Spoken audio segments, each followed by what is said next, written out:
Cool. Now, don't panic. If SIP is going to live forever, who's going to take care of it? How many here are members of the SIP core mailing list in the ITF?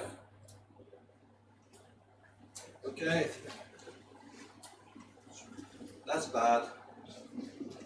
That explains a lot. I've been trying to raise a couple of issues on the SIP core mailing list because the SIP protocol is really broken. And all the cool people have moved somewhere else. No one cares about the 20-year-old protocol. So if Max, you want SIP to live forever, we need to fix stuff. How many here care about security? Yay! David Duffett, are you still around? Yeah! You have lion bars. And we probably need 50. I've got 3.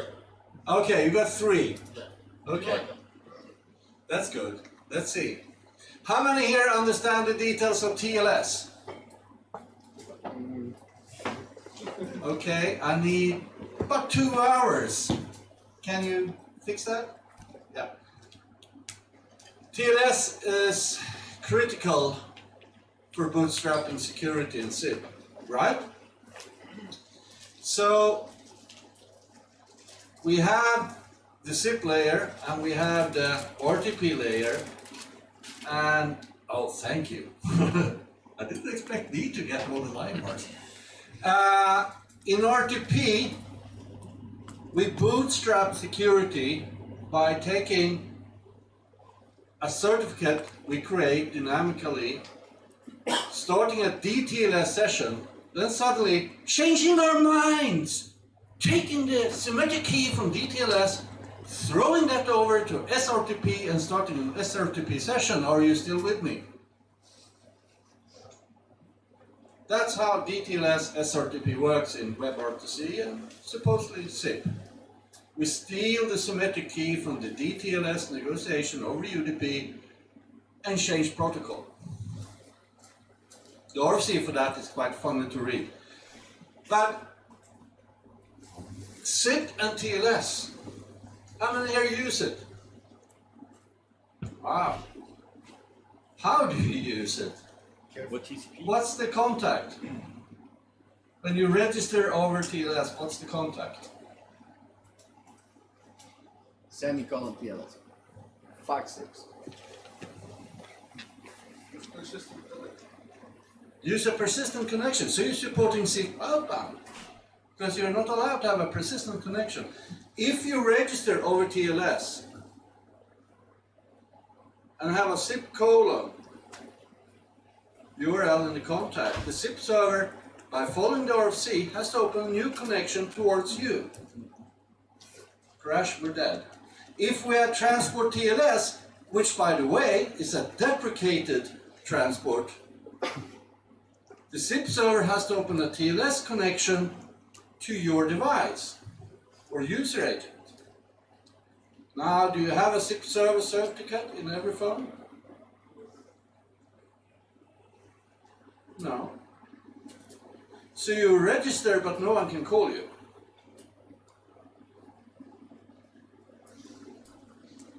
See? Oh, slide's gone. Yeah, there were no slides. I have slides though. Let's see. Wake up. Wake up, kid. Sadly, I have slides. SIP and TLS security 3 years ago, given at FOSDEM. SIP-S must die 3 years ago, delivered to ITF. Do you think anything happens? We need to solve this. We need standards for how to secure SIP in a good way. We have bits and pieces, but we have no specification of client servers. We have SIP domain servers on the server side. Do you want a bit more details? Max wants them. Good, Max. So this is slidesharenet/OEJ. Now let's see what we have here. Where's my mouse? CPS must die. That presentation is very technical. Where am I? There. Hello. I'll start with a Fosten presentation. If I'm given another hour, we can move on. So TLS. Well, TLS is an application layer security mechanism. Basically written for TCP, but also adopted for UDP, like ZIP, with the DTLS extension. We're currently at version 1.3 of TLS, and if you write new stuff, especially if you write work with embedded devices, you have to use TLS 1.3. With TLS, while the ZIP client registers saying, here's my current contact, and we're all fine with storing that contact in the server, and it can be hours, so we can't rely on that connection being open, and we're not allowed to use it in ZIP. So when you have an incoming call to that client, the server needs to open a TLS session following the standards, because we need to verify that the URI that we want to reach, your contact URI, is matched by the server cert on the phone. The subject alt name, URI, should be there. Otherwise, the server can't trust that TLS connection and is not allowed to send any ZIP request that path. ZIP-S. How many here understand the impacts of ZIP-S? Okay. Interesting. ZIP-S was like a last-minute addition. It's like, oh, the IETF bosses, they really want us to do something security-wise, so HTTP have an S added, so we'll add an S and everything will be fine. And they didn't really think more about it, I think. And the problem is, many people refer to ZIP-S for security. ZIP is not like the web. So it's basically a really bad idea. They tried to fix it in the first RFC 3261. ZIP-S means that all hops between client and server and server and server and server and server has to be secure, but not the final hop out to the phone. They fixed that later in a new RFC. But how do you know? There's no guarantee. You blindly have to trust the first proxy. You have no clue what happens afterwards. So, with TLS, the certificate has to have a name that matches not the server name, but the ZIP domain you're registering in or you're actually sending a call to. That name can be in two places, either in the CN, if there are no subject alt names, or can be in subject alt name. Then you disregard the CN.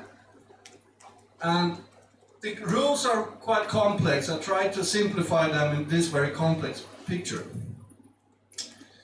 In XMPP, you open a TCP or TCP-TLS connection, and that's your online state. That's how you register. You open the connection and you authenticate. ZIP is kind of connectionless. Even with TCP, connections allowed to go down, then the server wants to open a new TCP connection to the client when we have an incoming call. Boom, NAT. Won't work. So XMPP model is actually quite cool. If that connection dies, you're offline. XMPP is connection controlled. Sweet. After many years of work in the IETF published something called SIP Outbound, which makes SIP cool too. Problem is, I haven't seen any implementation of it. Client side. Iñaki added SIP Outbound halfway in the RFC for SIP over WebSockets. Because with WebSockets, the server has no way of opening a connection to the web browser. Simply not possible. With SIP Outbound, the server is allowed to use the same TCP connection going back as long as it's open. And basically in your SIP server, if the TCP connection dies, you remove the registration because you can't reach people. SIP Outbound mandates that you have 2 concurrent TCP sessions open to 2 different proxies. So if one dies, you will always have another one. So now we have forking to different contacts, but we also have forking between different reg IDs, different connections to the same client. So SIP Outbound, you have 2 edge proxies and you have your location server or your core proxy. And the reason for having 2 is that it's really, really hard to find out that a TCP connection is dead. It takes a long time, so you can't really trust. Just because you as a client believe you have 2 working connections doesn't mean the server can use them both. So we need failover. So that makes SIP security a bit better. But we still have the problem with end-to-end security.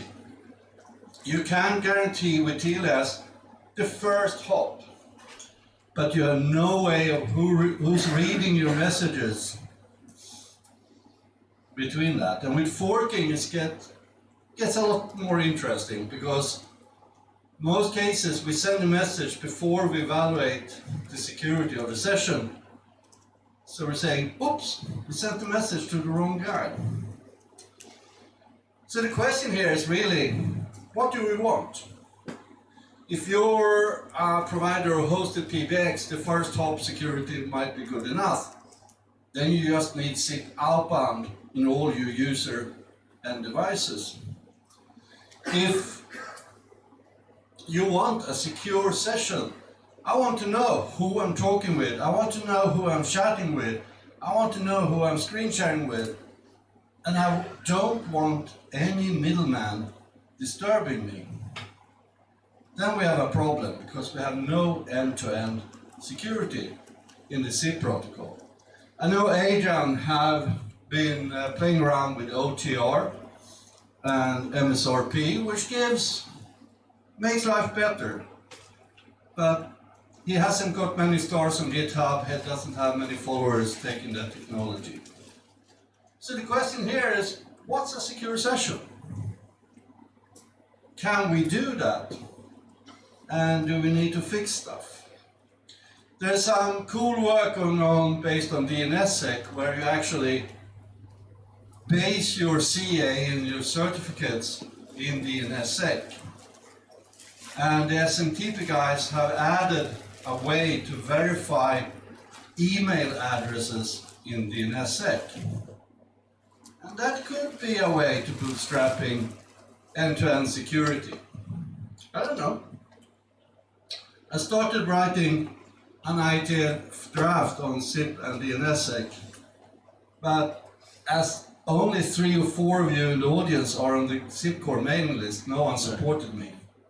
It's like Lorenzo not getting stars on SIP Hub, GitHub, or whatever it's called. In short, without Outbound, you're lost. Unless you have broken stuff that reuse sessions going back without being allowed to, not verifying where they're sending their SIP packages, that's a bad thing. So implement zip APAM. We really need to kill zip S : Too many people point at that part of the old RC that no one has really implemented the way it's supposed to be implemented. But the ITF won't let me deprecate zip S : until we have a replacement. I can't create a replacement myself. We need more people, more energy in zip to do that. We need to clarify zip TLS usage and mandate ALPA. We need to standardize the DNSSEC DANE usage in zip, and maybe look at zip client search. See, do we want something specific in the client certificate? After writing these slides, the ITF have worked a lot on something called STIR, and the main use for that was protecting US caller IDs. Spammers were stealing phone numbers. So they built a PKI, and I'm not sure I believe in all that. But a very interesting part in all that is the passport. It's a little piece of data verifying the caller with a digital signature. It's a JSON Web Token, a signed JSON Web Token, and we can maybe use that for other ways. It's part of the RIP standard that was mentioned earlier. And we need to work on peer-to-peer security. I'll assign Max as spearhead leader for that. Previously, when I've been talking about this, we always assumed that the endpoint, the zip phone, had no CPU. That's not the case anymore. We have CPU for creating certificates. We can handle keys and asymmetric encryption on most of our devices. And there's that work with SMTP. Well, this needs to be solved. Otherwise, where do we go? If we can't get security in zip, if we can't fix a standardized way of doing security in zip, maybe we need to look somewhere else. We need a federated protocol. We need a cool signaling protocol. Even for WebRTC, I believe we'll need a signaling protocol. Questions? Discussion? Volunteers? I have lion bars. You are too good, no stars. No stars for me, but I'll take the lion bars then. How does this all relate to RIP? I haven't followed the discussions on RIP at all, but I read the draft, and basically what they tried to solve is what we in the zip forum we have been working with standardizing zip trunks for people who sell them, right? Yeah. So you got a language and a description and a requirement list to describe the product. Haven't seen it being used at all in Europe, but it's actually good work. And by accident, in the last version, there's IPv6 in there. I have a clue how that happened. So, nothing much happens. And RIP is, as far as I understand now, a protocol not used to replace the protocol between user agent and server, but a simple way to set up a zip trunk with a carrier. And they're using HTTP 3 because it's bidirectional, use quick UDP, and can traverse firewalls. Okay, thank you. What percent about security of using mobile push nowadays? It's very popular. Just to send, instead of connection, just to send push notification and get crime. Well, the question is the security of the mobile push. Because mobile IP networks is not IP networks. They're filled with a lot of interesting gear, middle boxes that break TCP sessions and do stuff. So properly, Federico, you can answer this better, but only way to launch an incoming call to a phone is send a mobile push. Could be a data push or a VoIP push. Dan Jenkins told us all about that. And the security, all that, yeah, that's a can of worms. I accidentally found a parking payment system where I live, where you had to send your social security number over SMS to the city council. And I wrote to the city council and asked about the system, who was responsible for GDPR. First answer was, oh, it's the vendor. The second answer was from the city council lawyer saying, we are. I said, okay, when you bought the system, how did you do a security review of the SMS system where I sent my social security number? Case closed was the answer. So mobile push, I don't know. Dan? Yeah. You're there. I just wanted to say it's an application problem, not a standards problem. In all of the mobile apps that I create, there is no data in that push, other than you've got an incoming call. There is a bit of, you could do some stuff, you could send some extra data in that push to speed up the invite that you're about to receive. And so you could send down the SDP in preparation and you could do stuff like that. However, that means that you're pushing data out through Apple or through Google to be able to, I'll come to you in a sec. So you're pushing data through a third party. I always take the decision not to push that extra data and to just essentially push down a push to the phone to say, you've got an incoming call, do something. That something is open a WebSocket up to the SIP server to say, okay, I'm ready, send me my invite. But the PASCOM guys want to say something. Yeah, hi. So we do a little bit different. So actually we use the payload and we secure the payload, and the key is negotiated whenever the mobile comes back to us. So when I had a contact with the mobile, I create a key, I store it on our server, and when I send a push from the server to that mobile, I use that key. So it's possible. It's not perfect for sure, but it's something. Also, as an addition, with the upcoming iOS 13, you're probably required to do this because there's an interesting detail about the call kit that you need to register a new call with call kit in the same callback when you receive the VoIP push.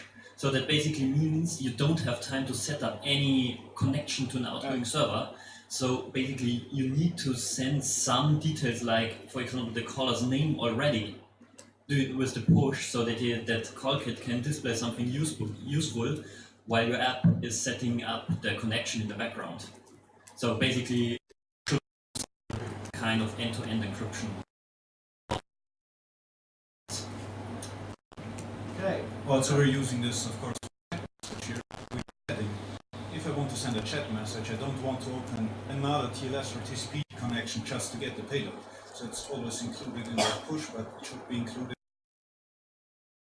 We cannot spy on it. Just to close that discussion on mobile push and all that stuff, I want to add that Camilio has, thanks to folks in this room, excellent support for setting up calls that way and putting the call on hold, so to speak, while waiting for the push to go through and the registration to come back. But back to SIP security. How many here is interested in discussing this further and fixing it? That was my question. How we can be part of the loop, because definitely I think that many of us, like me, can be useful and want to be useful in this purpose. Well, Google for IETF SIP Core, join the mailing list, and let's discuss more this afternoon really on what to do and how to start this. But the problem right now is whenever I bring up the topic, I'm alone. And I can't do this alone. I can't afford to work with this alone, writing all the documents needed, because I have a family to buy dinner to and a dog that eats. So let's join and let's share this burden. Thank you. By the way, ABBA doesn't suck too. Okay, thank you very much.